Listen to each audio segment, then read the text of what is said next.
नमस्कार दोस्तों, मैं आशुतोष श्रीवास्तव आप सभी का स्वागत करता हूं जीएस एरा में। दोस्तों, हम लोग पिछली मध्यकालीन भारत के इतिहास में चर्चा कर रहे थे कि भारत के अंदर कन्नौज की सत्ता को लेकर के जो एक बहुत बड़ा संघर्ष चल रहा था, क्योंकि ये जो टाइम था ये कासिम का वक्त ख़त्म हो चुका था और भारत के अंदर एक देश के अंदर का ही आपस का संघर्ष चल रहा था जो कि सत्ता को हस्तांतरण के लिए चल रहा था। और वो सत्ता कहाँ की थी दोस्तों, मैंने आपको बताया था, याद होगा आपको, कन्नौज के लिए था। तो दोस्तों, कन्नौज की जो इंपॉर्टेंस थी वो मध्य क्षेत्र पर, भारत की जो मध्य क्षेत्र था वो बहुत ज़्यादा बढ़ जाती है। मैंने आपको पिछली वीडियो में बताया ये भी था कि आखिर कन्नौज की इंपॉर्टेंस क्यों बढ़ जाती है, क्यों वो सत्ता के लिए संघर्ष का एक प्रमुख मैदान बन जाता है, एक युद्ध का मैदान बन जाता है।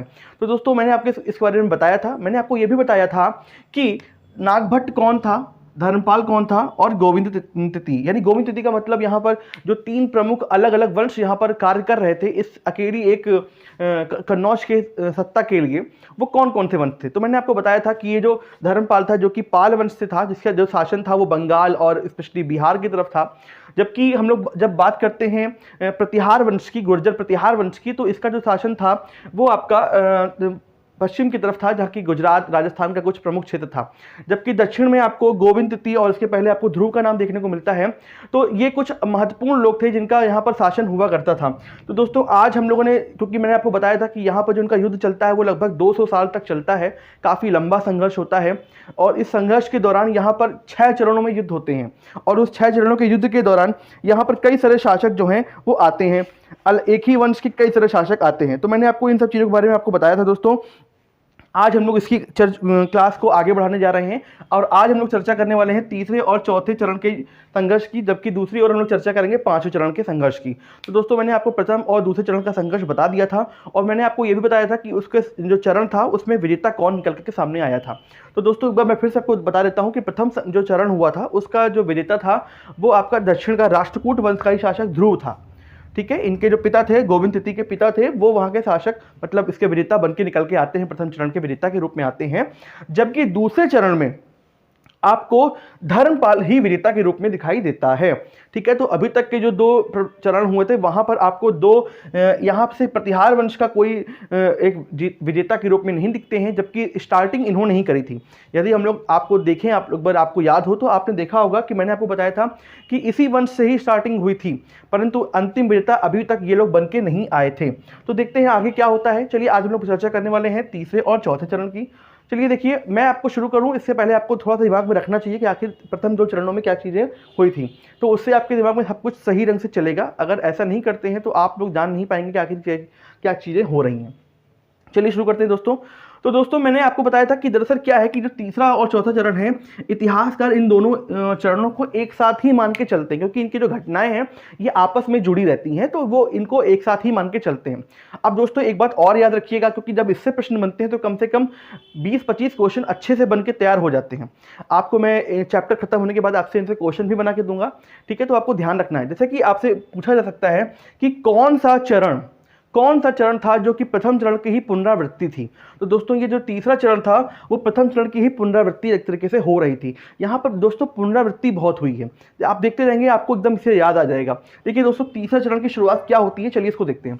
दोस्तों, अब क्या हो गया है कि जो नागभट्ट जो है ये आ चुका है सत्ता पर, यानी गुर्जर प्रतिहार वंश का जो वत्सराज जो हुआ करता था पहले, जिसने स्टार्टिंग करी थी, त्रिपक्षीय संघर्ष का आरंभ किया था, अब उसका पुत्र नागभट्ट यहाँ पर शासक बन चुका है, नागभट्ट द्वितीय। ठीक है, तो अब ये शासक बन चुका है जो कि एक बहुत ही पराक्रमी और चक्रवर्ती शासक था।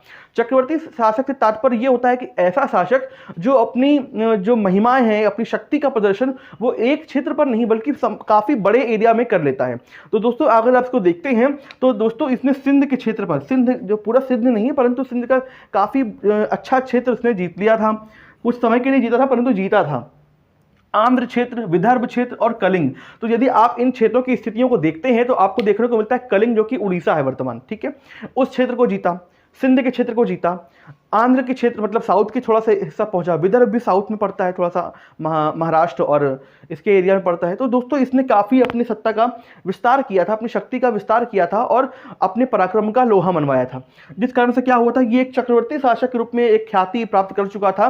और इसने अपनी शक्ति को प्रदर्शित करने के लिए अपनी क्या किया, इसने फिर से अपना हस्तक्षेप किया इस त्रिपक्षीय संघर्ष में। दोस्तों आपको एक बात याद रखनी है कि ये जो संघर्ष चल रहा था ये लगातार युद्ध नहीं चलते थे, ठीक है, थोड़ा ब्रेक होता था, एक नया पुत्र का जन्म हुआ, एक नया पुत्र वहाँ पर भी आया, उनका कुछ आपस में वो लोग कहीं और भी युद्ध लड़ रहे थे, ऐसा नहीं कि आपस में ही लगातार लड़ रहे थे, वो अपनी सत्ताओं को फैला रहे थे, अपनी शक्ति का प्रदर्शन अपने अपने क्षेत्र पर कर रहे थे और उसके बाद वो आपस में भी लड़ते थे, ठीक है। दोस्तों यही होता है, क्या होता है कि अभी तक आपने देखा दूसरे चरण का विजेता कौन था, वो धर्मपाल था, ठीक है, धर्मपाल। अब देखिए दोनों में डिफरेंस क्या है, देखिए एक बात और समझ लीजिए, दरअसल ये जो नागभट्ट था यानी जो प्रतिहार वंशी शासक थे, इनके पास जो सेना होती थी इसमें घोड़ों का बहुत अधिक प्रयोग हुआ करता था, ये घोड़ों का बहुत अधिक प्रयोग करते थे। और आपको पता है घोड़े जो होते हैं वो युद्ध क्षेत्र पर काफ़ी चपलता से काम करने के लिए प्रयोग में लाए जाते हैं। इसका जो काम शुरू हुआ था वो अरबियों के द्वारा शुरू कर दिया गया था, जबकि भारत में जो पाल वंश के शासक थे इन्होंने हाथी का काफ़ी अधिक प्रयोग किया। हाथी शक्तिशाली अधिक होते हैं परंतु ये चपलता में घोड़ों से काफ़ी पीछे रह जाते हैं, ठीक है। आपने पूर्व में भी मैंने आपको एक एग्जांपल दिखाया था दाहिर और कासिम के युद्ध के समय में, ठीक है ना, तब भी आपने देखा था। तो वही चीज़ें दोस्तों यहाँ पर हो रही हैं।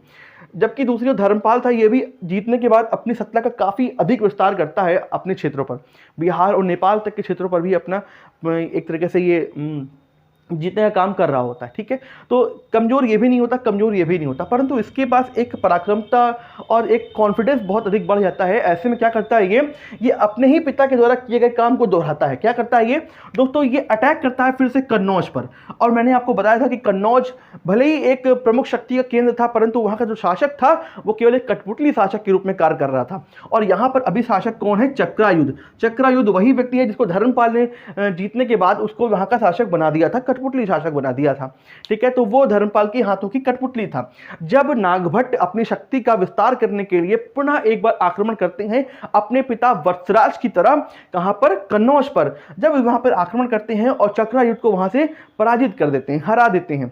तो दोस्तों ये जैसे पराजित किया, मैंने आपको कहा था पिछले क्लास में कि ये कोई मंदिर के घंटे होते हैं। दोस्तों ये बिल्कुल मंदिर के घंटे के समान होते हैं। चक्रायुध और इंद्रायुध दोनों दोस्तों जो है ये घंटे के जैसे ही होते हैं। क्या होता है, नागभट्ट चक्रायुध को पराजित करते हैं, चक्रायुध इस युद्ध को हारता है और हारने के तुरंत बाद इंद्रायुध यहाँ का शासक बना दिया जाता है। तो दोस्तों अब इंद्रायुध किसके प्रति ईमानदार होगा, वो नागभट्ट द्वितीय के प्रति ईमानदार होगा। मैंने आपसे कहा था, ठीक है, ये बन गया वहां का शासक, फिर से देखिए बन गया, लगातार ये बदल रहे हैं, आपस में बदल रहे हैं, बन गया शासक। बिल्कुल अपने पिता की तरह इसका हौसला बढ़ जाता है कन्नौज को जीतने के बाद, और ये बिना रुके ये दूसरा युद्ध के लिए तुरंत आगे बढ़ता है। और कहाँ पहुंचता है दोस्तों, ये मुंगेर पहुंचता है। मुंगेर आप सभी जानते हैं बिहार का एक शहर है, मुंगेर काफ़ी फेमस है, काफ़ी नाम इसका सुनने को मिलता है। तो दोस्तों ये कहाँ पहुंचता है, मुंगेर पहुंच जाता है, और मुंगेर बिहार में आता है जो कि धर्मपाल का क्षेत्र था, बिल्कुल इसके पिता के समान, जहाँ पर वो प्रयाग तक पहुंच जाता है वत्सराज जीतने के पश्चात। ये वही होता है, यहाँ धर्मपाल फिर से अपनी सेना को मजबूती से तैयार करते हैं और पहुंचते हैं मुंगेर पर। दोनों के बीच में संघर्ष होता है बिल्कुल पहले वाले चरण की तरह, इसीलिए इसको पुनरावृत्ति बोलते हैं। तृतीय चरण को प्रथम चरण की पुनरावृत्ति, आपको याद रखना, ये सब क्वेश्चन बनते हैं एग्जाम में, ठीक है। तो यहां पर क्या होता है, फिर से धर्मपाल और वत्सराज द्वितीय के बीच में ठन जाती है और युद्ध हो जाता है। उस युद्ध का परिणाम ये निकलता है कि धर्मपाल यहां पर क्या होता है, पराजित हो जाता है।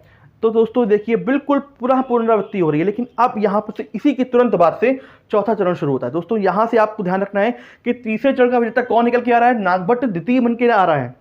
परंतु अभी ये चरण खत्म नहीं होता है, क्यों, क्योंकि यहाँ से धर्मपाल दूसरा काम करता है। धर्मपाल दोस्तों क्या करता है, धर्मपाल तुरंत वहाँ से हारने के बाद अपने हारे हुए, जब कहते नहीं कि अगर आप दुश्मन का दुश्मन जो होता है वो आपका दोस्त बन जाता है, तो दोस्तों यहाँ पर भी कुछ वैसा ही हो रहा था। मैंने आपको बताया था कि दूसरे चरण में गोविंद तृतीय की एंट्री हो जाती है, परंतु यहाँ पर वो निष्क्रिय रहता है। दूसरे चरण में वो सामने नहीं आता, जब सामने नहीं आता तो धर्मपाल जो है उसका फ़ायदा उठा लेता था। परंतु यहाँ क्या होता है कि यहाँ धर्मपाल जो है वो अपने हाथ जोड़ करके भीख मांगने के लिए पहुँच जाते हैं, किसके पास, गोविंद तृतीय के पास। उसके सामने पहुँचते हैं हाथ जोड़ करके और बोलते हैं कि मेरी मदद करिए, मैं अपने राज्य को हार रहा हूँ, यदि आप मुझे मदद करेंगे और नागभट्ट द्वितीय को हराने में मेरी मदद करेंगे तो मैं आपके अधीन हो जाऊँगा, मैं आपका एहसान मानूंगा, मतलब कुछ इस तरह की चीज़ें उन्होंने बोली। गोविंद द्वितीय, आपको मैंने हमेशा कहा है कि जो राष्ट्रकूट वंश के शासक थे, क्योंकि ये दक्षिण से थोड़ा सा आते थे, ऐसे में ये लगातार दक्षिण के शासकों से संघर्ष में लगे रहा करते थे। पहले वो चोल से संघर्ष था, चालुक्यों से संघर्ष था, उनके परिवार का भी उत्तराधिकार संघर्ष हुआ करता था, पल्लवों का संघर्ष था। तो ऐसे में वो अपने राज्य की रक्षा और राज्य के विस्तार और साथ ही साथ उत्तराधिकार के युद्ध में लगातार संलग्न रहा करते थे, जिस कारण से ध्रुव भी रहा हो वो भी वापस आया था। ठीक है, वैसे ही गोविंद तृतीय भी इन्वॉल्व नहीं हो पाया था। परंतु यहाँ क्या होता है, गोविंद तृतीय धर्मपाल की बात को मानता है और सबसे पहले अटैक करता है वो किसके ऊपर, नागभट्ट द्वितीय के ऊपर। दोस्तों नागभट्ट द्वितीय 2 युद्ध लगातार जीता हुआ होता है और फिर वही चीज़ हो रही होती है, क्योंकि वो हार चुका होता, मतलब जीत चुका होता है, ऐसे में थका हुआ होता है। युद्ध होता है, अचानक युद्ध की उसको एक कोई आस नहीं थी, उसे उम्मीद नहीं थी कि ऐसा हो सकता है। इस युद्ध के परिणाम स्वरूप नागभट्ट जो है वो क्या हो जाता है, हार जाता है। किससे हार जाता है, गोविंद तृतीय से, जो कि राष्ट्रकूट वंशी शासक है। मुझे उम्मीद है कि आपको क्लियर हो रहा होगा, यहाँ कोई डाउट वाली चीज़ नहीं है, मैं हर चीज़ को क्लियर करके आपको बता रहा हूँ फिगर के रूप में। ठीक है दोस्तों, तो यहाँ से एक बहुत बड़ा काम हो जाता है। यहाँ से होता ये है कि नागभट्ट जो कि स्वयं कन्नौज को जीत चुका होता है और धर्मपाल को पराजित कर चुका है, वो यहाँ पर हार जाता है। और जैसे ही वो हारता है, फिर से यहाँ से परिवर्तन होता है। कौन, पहले चक्रायुद्ध था, ये जीतता है तो इंद्रायुद्ध को बना देता है, और ये पूरा जीतता है उसको, तो ये फिर से चक्रायुद्ध को शासक बनाता है। तो दोस्तों अब याद रखना है, यहाँ पर फिर से कौन आ गया है, चक्रायुद्ध आ चुका है। दोस्तों ये देखिए लगातार वही परिवर्तन होता रह रहा है, दोनों भाइयों को ही शासक बनाया जा रहा है। अब यहाँ से इसको कंट्रोल कर लिया और दूसरी ओर धर्मपाल भी इसके अधीन हो जाता है। तो ऐसे में दोनों फिर से बड़ी शक्तियाँ, उत्तर की 2 महान शक्तियाँ फिर से राष्ट्रकूटों के अधीन हो जाती हैं, गोविंद तृतीय के अधीन हो जाती हैं। और ऐसा इस प्रकार से इसका जो विजेता होता है, चौथे चरण का विजेता, वो गोविंद तृतीय बन करके सामने आता है। परंतु दोस्तों इसकी जो जीत होती है, यह पुनः अल्पकालिक ही होती है। अल्पकालिक कैसे होती है, जैसे कि ध्रुव के साथ होता है। वही आपको मैंने बताया कि ये सफल तो होता है, परंतु ये क्या होता है, पुनः फिर से वापस लौट करके आ जाता है अपने क्षेत्र पर।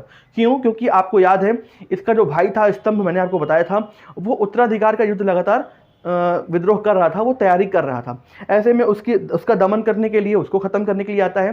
साथ ही साथ पल्लवों से उसका संघर्ष जो है सत्ता पर, दक्षिण पर चल रहा था, तो उसको निपटारे के लिए वो यहाँ पर लौट करके आ जाता है। ऐसे में फिर से खालीपन की स्थिति यहाँ पर सामने आती है, देखने को मिलता है कि यहाँ से पुनः फिर वो मैदान खाली हो जाता है, जैसा कि आपने देखा था कि दूसरे चरण में होता है। तो अब ऐसे में क्या होता है कि 5वां चरण जो होता है दोस्तों, वो दूसरे चरण की पुनरावृत्ति होती है। आइए देखते हैं 5वें चरण को हम लोग। दोस्तों बिल्कुल सामने वही चीज़ हो रही है कि अभी यहाँ पर आपको चक्रायुध शासक के रूप में दिखाई दे रहा है।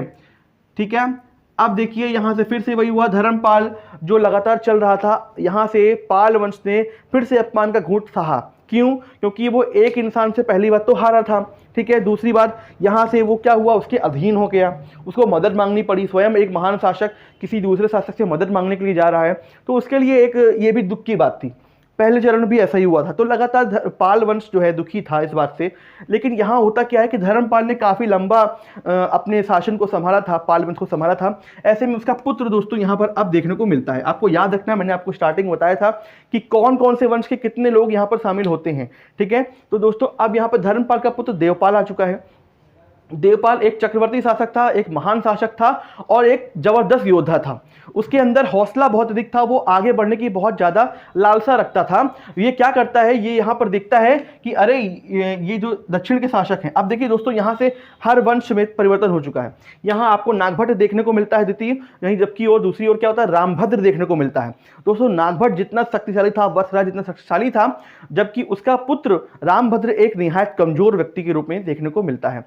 तो ये एक कमजोर व्यक्ति होता है। ऐसे में इसकी उपस्थिति ना के बराबर ही हो जाती है 5वें चरण में, बिल्कुल दूसरे चरण की तरह। ठीक है, अमोघ वर्ष, अमोघ वर्ष कौन होता है, राष्ट्रकूट वंश का शासक गोविंद तृतीय का पुत्र होता है अमोघ वर्ष, जो कि एक अल्पवयस्क होता है। और अल्पवयस्क होने के साथ साथ वो एक साहित्य और कला का प्रेमी होता है। ऐसे में वो क्या करता है कि साहित्य को जो है वो युद्ध से अधिक तवज्जो दिया करता था। ठीक है, तो उसने क्या किया, युद्ध को थोड़ा सा अवॉइड किया उसने। ऐसे में क्या हुआ कि ये युद्ध को अवॉइड कर रहा है उसका, और साथ ही साथ उसकी समस्या क्या है कि चालुक्यों से उसका संघर्ष शुरू होता है और उसके चचेरे भाइयों से उसका संघर्ष शुरू हो जाता है। तो ये भी जो है इस युद्ध में, ऊपर के इस युद्ध में इन्वॉल्व नहीं हो पाता। बिल्कुल सेम टू सेम दूसरा चरण यहाँ पर आप देख पा रहे होंगे, बिल्कुल वही चल रहा है। ठीक है, ऐसे में देवपाल को फिर से मैदान खाली मिलता है दूसरे चरण की तरह, और वो पुनः अटैक करता है कन्नौज की ओर, और जीते हुए क्षेत्र को, हारे हुए क्षेत्र को फिर से वो जीत लेता है। आपको याद रखना है कि इस प्रकार से क्या होता है, 5वें चरण का अंत हो जाता है। पांचवें चरण का अंत हो जाता है और इस चरण का जो विजेता होता है वो देवपाल निकल के सामने आता है। तो दोस्तों एक बार आपको ध्यान रखना है फिर से कि क्या क्या हो रहा है। प्रथम चरण का विजेता जो होता है वो ध्रुव होता है, दूसरे चरण का विजेता जो होता है वो धर्मपाल होता है, तीसरे चरण का विजेता जो होता है वो कौन होता है, नागभट्ट होता है, चौथे चरण का विजेता दोस्तों गोविंद तृतीय होता है और अंतिम चरण का जो पांचवें चरण का जो विजेता होता है वो होता है देवपाल। अब दोस्तों लास्ट आ रहा है, ठीक है, अंतिम छठवें चरण की हम लोग बढ़ रहे हैं। याद रखिएगा जो तीसरा चरण था वो बहुत ही छोटा था क्योंकि तीसरा और चौथा चरण आपस में जुड़ा हुआ था। कौन से चरण की पुनरावृत्ति थी ये भी आपको दोस्तों याद रखना है, ठीक है। चलिए दोस्तों अब हम लोग बढ़ते हैं अंतिम चरण की ओर, छठवें चरण की ओर, और इस प्रकार से हम लोग अंत करेंगे इस बड़े त्रिपक्षीय संघर्ष का, ठीक है दोस्तों। चलिए शुरू करते हैं दोस्तों। यहां से क्या होने वाला है, यहां से दोस्तों होने वाला ये है कि अब एक बार फिर से सत्ता का परिवर्तन होगा। चलिए देखते हैं दोस्तों चलिए अब शुरू करते हैं हम लोग इसके अंतिम चरण को, इसके एंड को लेकर के बात करते हैं। बहुत ही इंपॉर्टेंट एंड होता है, काफ़ी बड़ा चेंज होता है यहाँ से। चलिए देखते हैं दोस्तों यहाँ पर क्या होता है। दोस्तों यहाँ से आपको सबसे पहले आपको देखना है कि एक और पुत्र यहाँ पर से सामने देखने को मिलता है, वो है मिहिर भोज। महान शासक होता है दोस्तों, प्रतिहारों का सबसे महानतम शासकों में इसकी गिनती होती है। सबसे ताकतवर, सबसे ज़्यादा सत्ता का विस्तार करने वाला और दिमाग से बहुत ही चतुर और नीतियों को और रणनीतियों को बनाने में बहुत ज़्यादा माहिर व्यक्ति होता है दोस्तों। स्थितियों का फायदा किस तरह से उठाया जाता है दोस्तों, वो ये दिखा देता है। यहाँ देखने को सबसे पहले आपको मिलता ये है कि दोस्तों कि अगर आप कभी भी हार रहे हो तो आपको हार नहीं माननी। आपने देखा होगा वत्सराज ने स्टार्टिंग करी थी इस त्रिपक्षीय संघर्ष की, परंतु उसको इन 5 चरणों में कहीं पर भी अच्छी सफलता नहीं मिलती। भले ही हम लोग देखते हैं कि इसको तीसरे चरण में भी सफलता मिलती है, परंतु वो उस तरह से सफल नहीं होता जिस तरह से उसको होना चाहिए था। लेकिन वही होता है ना कि आप कभी भी हार नहीं मान सकते कभी भी स्थितियों के हिसाब से। वही होता है दोस्तों, यह मिहिर भोज आता है यहाँ पर, जबकि दूसरी ओर आपको देवपाल देखने को मिलता है आरंभ में, और उसके बाद इसकी इसी पाल वंश के ही 3 और 2 अन्य और लोग देखने को मिलते हैं। जबकि दक्षिण में यहाँ पर कृष्ण तृतीय आ चुका होता है, गोविंद तृतीय के बाद यहाँ पर कृष्ण तृतीय सेकंड आ चुका होता है, और इस प्रकार से तीनों जगह पे परिवर्तन हो चुका होता है। होता क्या है दोस्तों कि अभी आप देख पा रहे हैं कि यहाँ का जो वास्तविक शासक जो है विजेता है वो देवपाल है, ठीक है। 5वें चरण का विजेता कौन है, देवपाल है। ऐसे में मिहिर भोज अपनी शक्ति का काफ़ी अधिक विस्तार करता है, अपनी शक्तियों को काफ़ी समय तक रोक के रखता है जब वो उसको लगता है कि वो जीत सकता है। ऐसे में मिहिर भोज का और देवपाल का एक जोरदार संघर्ष होता है, एक जोरदार युद्ध होता है। परंतु दोस्तों उस युद्ध का परिणाम ये होता है कि देवपाल मिहिर भोज को एक बहुत ही भयंकर पराजय देता है। उसको विश्वास होता है कि वो जीत सकता है, परंतु वो जो विजेता वो बन नहीं पाता, वो हार जाता है देवपाल से, और देवपाल से मिली इस पराजय को वो भुला नहीं पाता वो, लेकिन वो हिम्मत नहीं कर पा रहा होता है कि वो दोबारा कन्नौज पर अटैक कर सके। तो आपको याद रखना है दोस्तों, एक महान शासक जो अपनी सत्ता को प्राप्ति करना चाहता है, अपने हारे हुए गौरव को जीतना चाहता है पुनः, परंतु वो जीत नहीं पाता। देवपाल, क्योंकि आपको याद है कि बहुत ही महान शासक था, वो देवपाल से हार जाता है। देवपाल से हारने के बाद क्या होता है कि देवपाल की कुछ समय के बाद उसकी मृत्यु होती है, यानी एक महान शासक का अंत हो जाता है। और ये एक बहुत अच्छा मौका होता है मिहिर भोज के लिए, क्योंकि अब जो शासक आ रहे होते हैं, विग्रहपाल हो या नारायण पाल हो, दोस्तों दोनों बेहद कमज़ोर होते हैं और सत्ता कभी भी कमजोर के हाथ में नहीं होती, मैंने आपको हमेशा बोला हुआ है। तो वही होता है, मिहिर भोज पुनः अटैक करते हैं विग्रहपाल को और क्रमशः दोनों को पराजित कर देते हैं 1 by 1 करके। जब उनको हराते हैं तो ऐसे में फिर से पाल वंश का विघटन हो जाता है, एक तरह से शक्ति का खात्मा हो जाता है।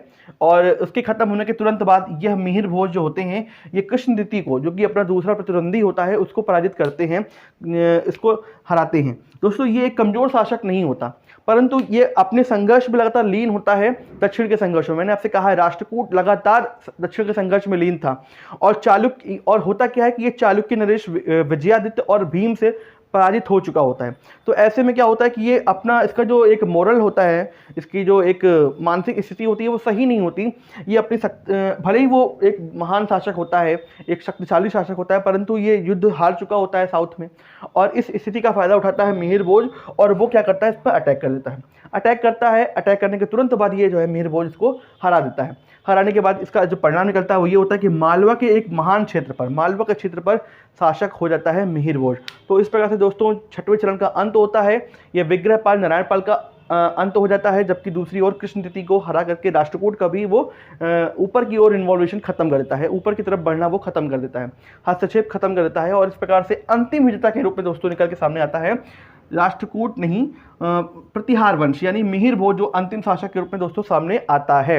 ये एक बहुत बड़ा परिवर्तन था। अगर आपसे कोई भी पूछा जाए एग्जाम में कि त्रिपक्षीय संघर्ष का विजेता कौन था, तो आपको याद रखना है प्रतिहार वंश।